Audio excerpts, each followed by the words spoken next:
मैं S.C. Mishra from Mahatma Gandhi शिक्षण संस्थान Darbhanga. Good morning all of you. वर्ग नवम, विषय हिंदी व्याकरण, पाठ समास, भाग 1। समास। सम्मिलन को समास कहते हैं, या दो से अधिक पदों से मेल से नए शब्द बनाने की क्रिया को समास कहते हैं। पद। जब कोई शब्द वाक्य या वाक्यांश में प्रयोग किया जाता है तो उसे पद कहते हैं। या दो से अधिक पद जब विभक्ति चिन्हों को छोड़कर आपस में मिल जाता है तो उसे समास कहते हैं। विभक्ति चिन्ह। कारक के लिए जिन चिन्हों का प्रयोग किया जाता है उसे विभक्ति कारकीय चिन्ह या परसर्ग कहते हैं। जैसे गंगा का जल, जब इसका समस्त पद बनाएंगे तो गंगा जल होगा, और गंगा का जल में का विभक्ति चिन्ह है। समास होने पर का विभक्ति चिन्ह का लोप हो जाता है। दूसरा, प्रयोग के लिए शाला। जब हम फिर वहां समास करते हैं तो समस्त पद प्रयोगशाला होता है, और समास विग्रह में से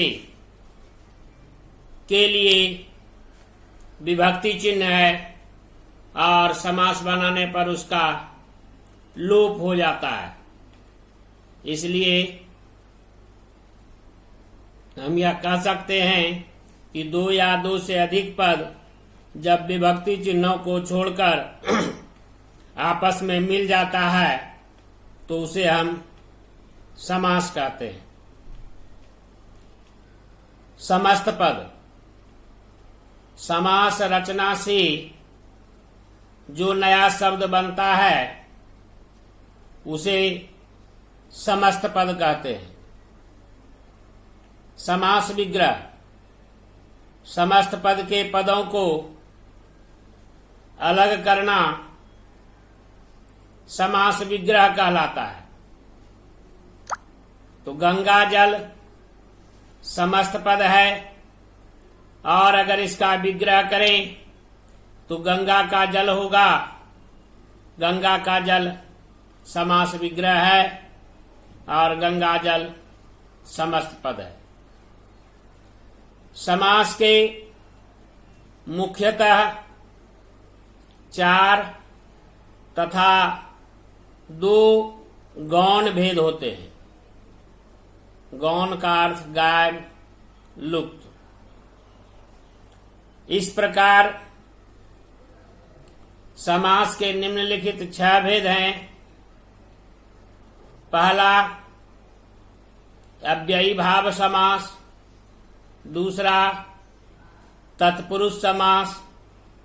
तीसरा, द्वंद्व समास। चौथा, बहुब्रीहि समास।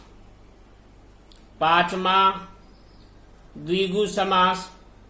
और छठा, कर्मधारय समास। द्विगु समास और कर्मधारय समास का उत्तर पद ही प्रधान होता है, इसलिए इस दोनों समास को तत्पुरुष समास के श्रेणी में दे दिया गया। नंबर 1, अव्ययी भाव समास। जिस समास का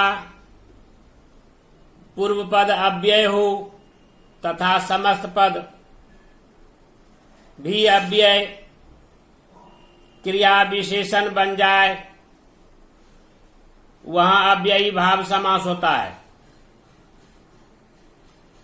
समास में दो पद होते हैं। पहले पद को प्रथम पद या पूर्व पद कहा जाता है, जबकि अंतिम पद को उत्तर पद कहते हैं। धन्यवाद।